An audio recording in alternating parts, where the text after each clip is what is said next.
Hey everyone, JSD, cool. Is this gonna keep happening to me? Am I gonna be left on like half a heart after jumping from the top of a freaking skyscraper? Anyhow, JSD Cool here, and welcome to another episode of Coolcraft Season 6. Once again, second episode in a row, my intro has been derailed by not actually dying after jumping off the top of a skyscraper. And this one is substantially taller than the one I jumped off last episode. What the... Anyhow. In the last episode, I built this, as I alluded to, very tall building here, which is in my base area and is now the villager trading hall outpost thing. As you can see, the old villager trading apparatus has been completely removed apart from this box, which will eventually just get blown up, and this was just specifically a way to lure villagers. Actually, lure villagers into the setup. It is basically solid wood, apart from the brief, very slight hole in the center. In between episodes, I have done a bunch of work on the roads here. As you can see, I've actually missed some carpets apparently on some glowstone here. But I've done work by building this road here to connect to the city. As I didn't do a live stream in the last week because I had stuff going on. I went home for a day or so to, I don't know, or, well, the reasons weren't important. But while I was there, I spent a bunch of time adding this road here. Besides that, nothing has changed around here, I don't think. JD Cool hasn't played too much. Actually, I think JD Cool's worked on his wool shop here a little bit.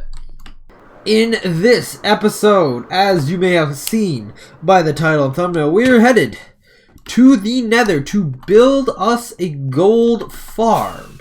Because I'm actually kind of sick of using the villagers for XP. Like, you know, it works, you know, I get some stuff, but it's kind of bad and slow. It also requires me to spend emeralds. So yeah, let's head to the roof of the Nether, which should just be this portal up here.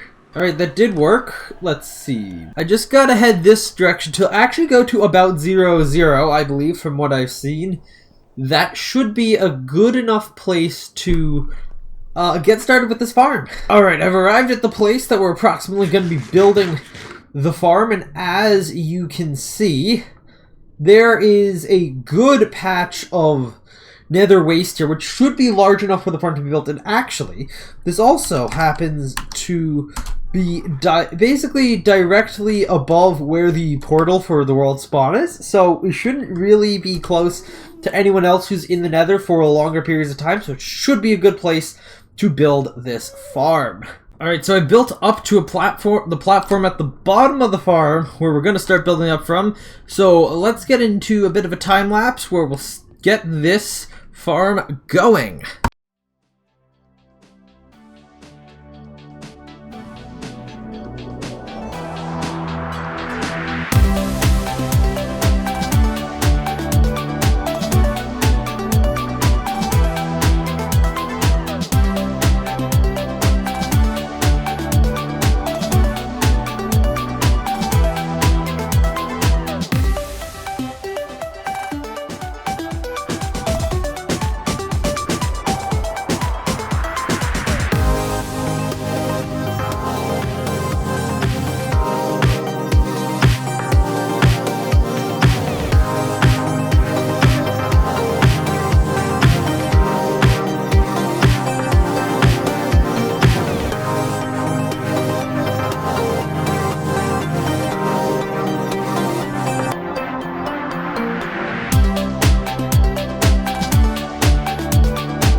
Construction of the gold farm has completed.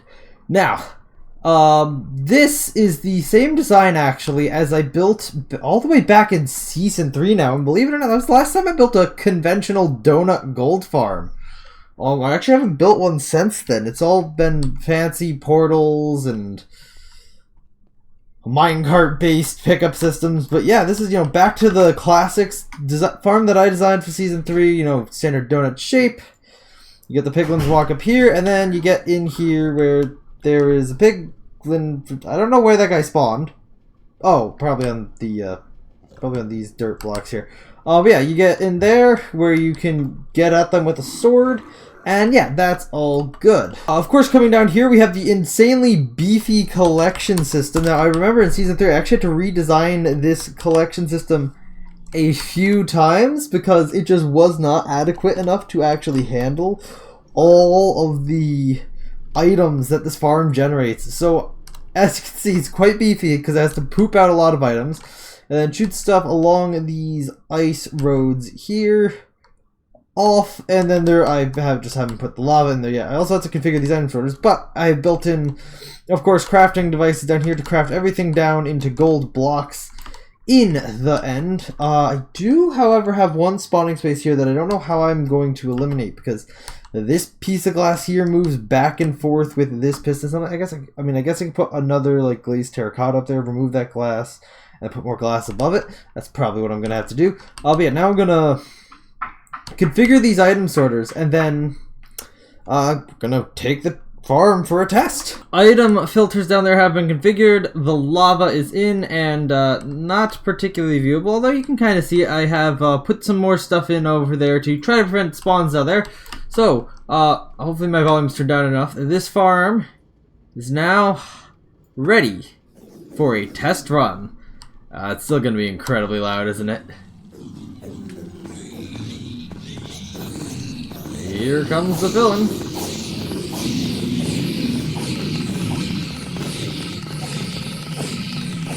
Woohoo! Okay, yeah, you know, primarily built this farm for XP, so might as well make sure I'm getting my money's worth for that stuff. Aha. Everything's all repaired. Great!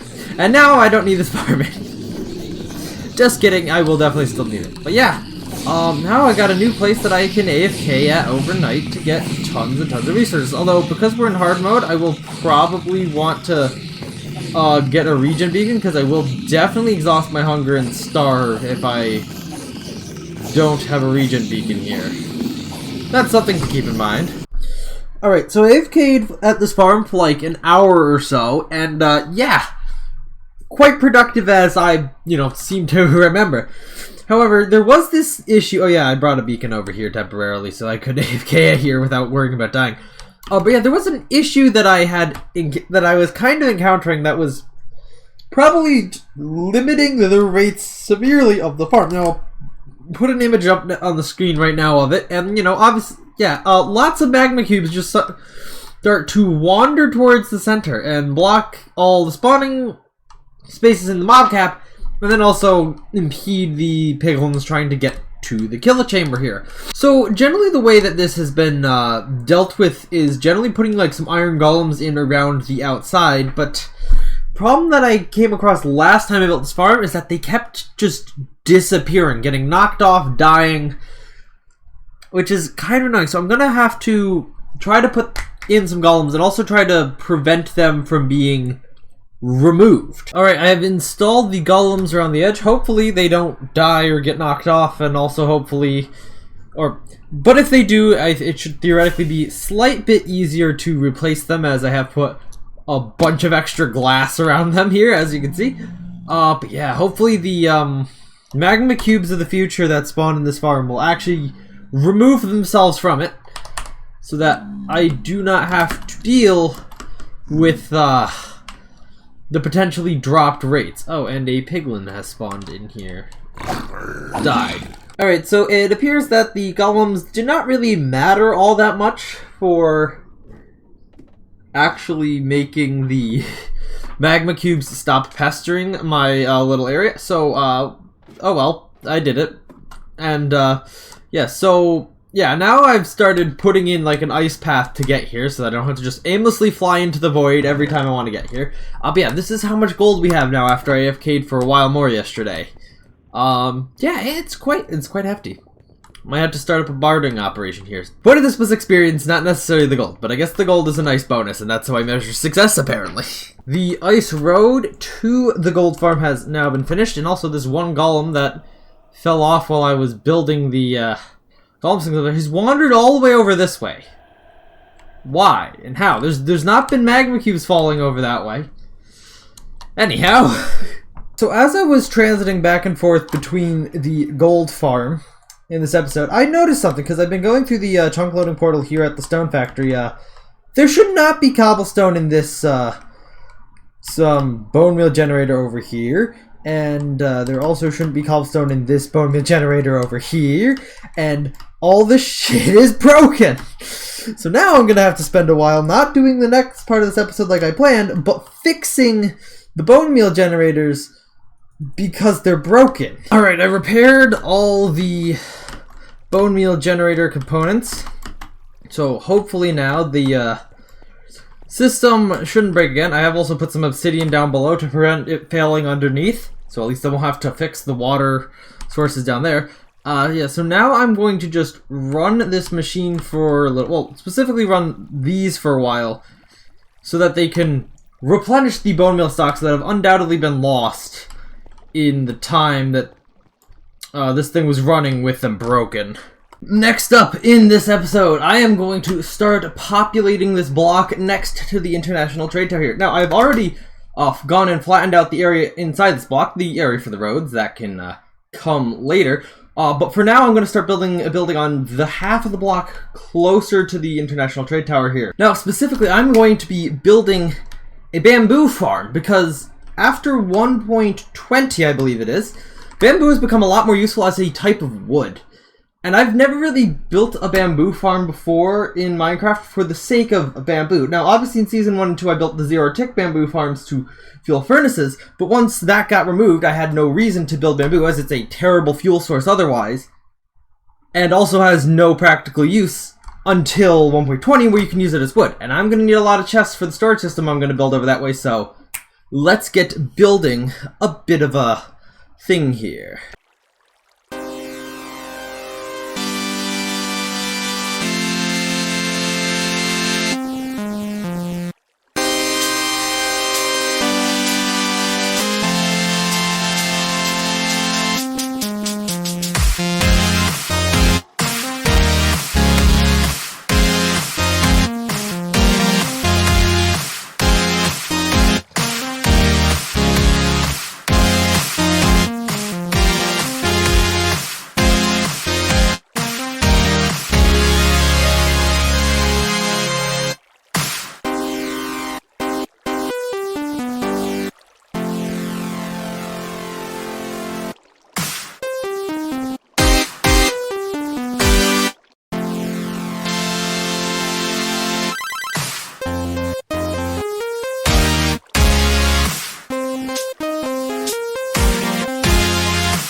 Alright, construction of the farm here has been completed, as you can see. I'll just turn the schematic off here quickly. So yeah, this is obviously the farm itself and nothing else. So obviously we're going to be building a building around this eventually. Like, I've left space along the edges so we don't have to encroach on the sidewalks or anything. But yeah, there's a few things obviously we do have to do to make this functional. First of all, it doesn't actually have any activation currently. We're going to need to add a clock for that. There's also the small matter of, I'm probably going to want to build a second one of these on top of this at some point. On top of that, we're going to want chunk loaders, because obviously this thing has a bunch of minecarts. If I'm in the area, this thing launches and then I go to leave, I don't want this thing to just break. So I'm going to have some chunk loaders on this thing, and it's 4 chunks long, so that's going to be a little bit of a pain.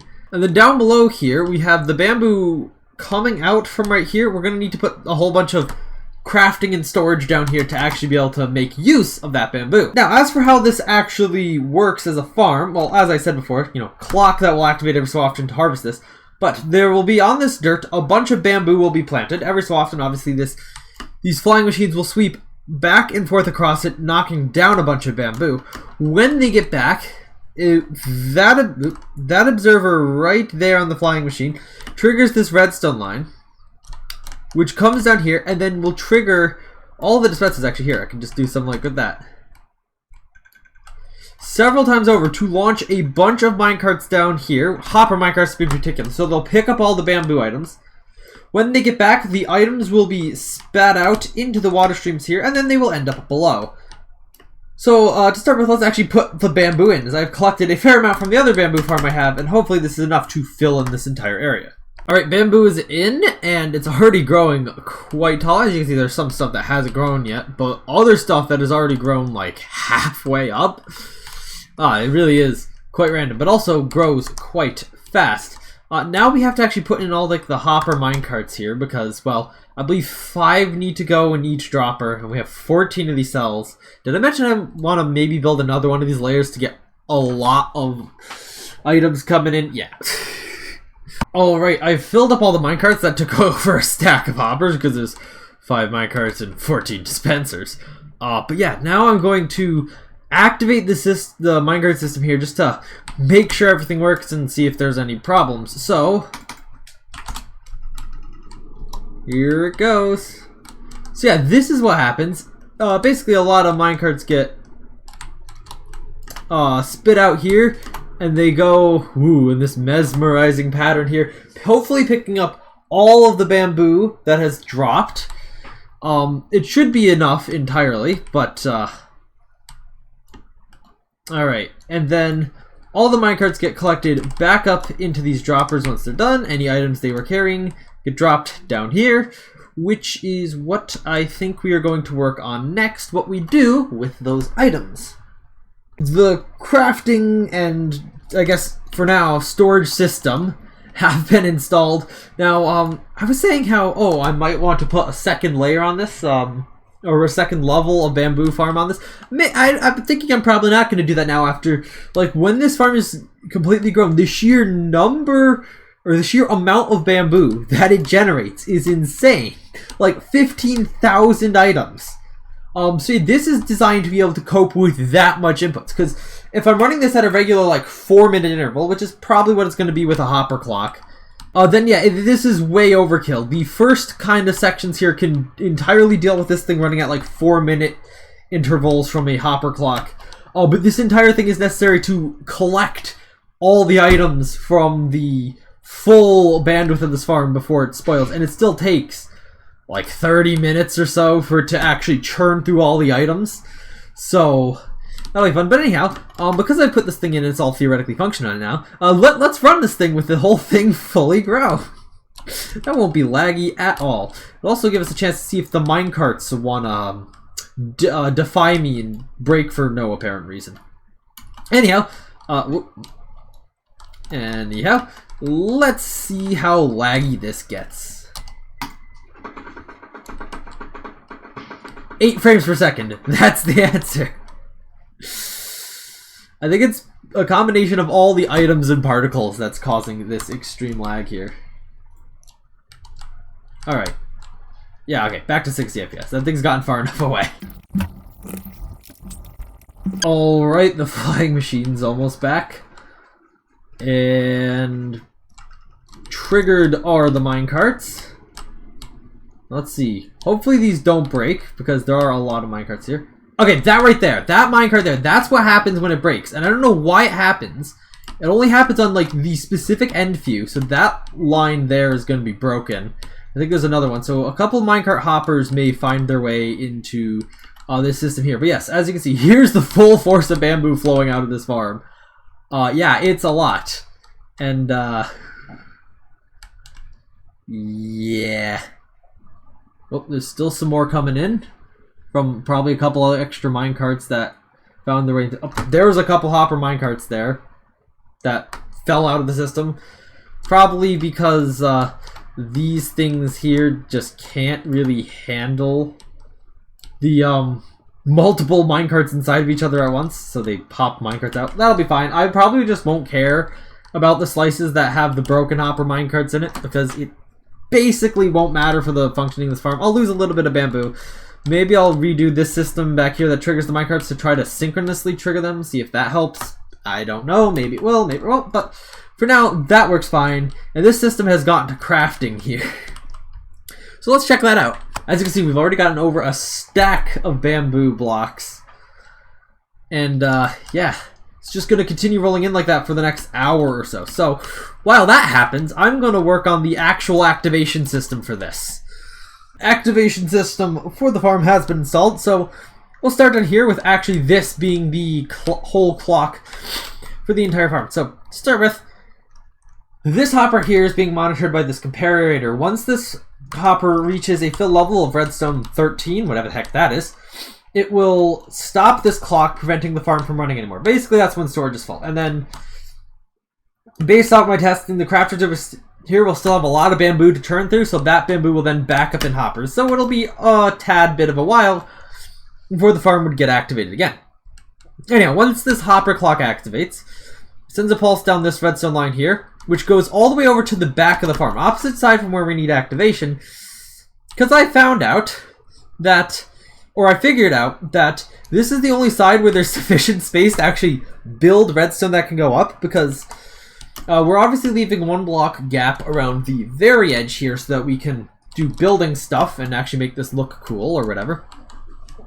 And the back side here is the only side that doesn't have the entire farm going all the way up to basically that limit. Even the rails here don't go all the way back and leave us with at least one block where we can snake a redstone line up. Coming up further, where we don't have the rail blocks protruding, we have this area where we can safely fit some slime blocks in that won't interfere or pull or push anything else. We can then run over the top of the farm and all the way to the other side here, where it will then extend this piston, activating all of these, or both of the flying machines here. This side here also has redstone and stuff going right up to the edge on all fronts. So this would also have been no way to actually run the redstone up. So this was basically the only option, and it worked out well. Next up is going to actually be the chunk loaders, which obviously are going to be above here. And I'm going to at least try to put them up high enough so if I really wanted to, for some reason, build a second one of these, I could up above here. So they're going to be way up in the air.